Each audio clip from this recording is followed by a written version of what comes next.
आज सकाळची देवपूजा बघा मस्त नक्षनी केली, तोपर्यंत मीही तयार झाले कारण की राशन आणायचं होतं, त्यामुळे मीही लिस्ट घेतली आणि गेले. नंतर ते घरी घेऊन आले. नंतर काय केलं मग बघा, चहा बनवला, चहासोबत मस्त चणे चटपटे आणि हा ग्लास भरलेला तो म्हणजे मिस्टरांचा. त्यानंतर मस्त भजे बनवले बघा, गोबी भजे.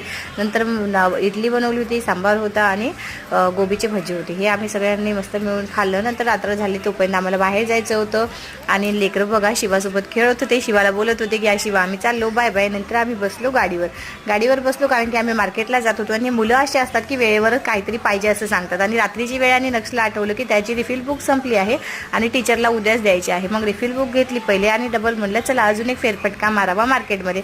हे आहे आमचं दहीसरचं मार्केट. मग आम्ही पण गेलो गाडीवर बसून मस्त. आणि अगस्त्यला घ्यायची होती बॉटल. काल बाबांनी पैसे दिले होते जाताना, मग त्याची पैशाची त्यालाच वस्तू घेतली. मग त्याला ही बॉटल खूप आवडली आणि तो बघा मस्त बॉटल पाहता क्षणी आवडली त्याला आणि त्याने हीच बॉटल घेतली आणि मस्त गळ्यामध्ये घातली. आणि नंतर आम्ही मग मस्त गाडीवर बसून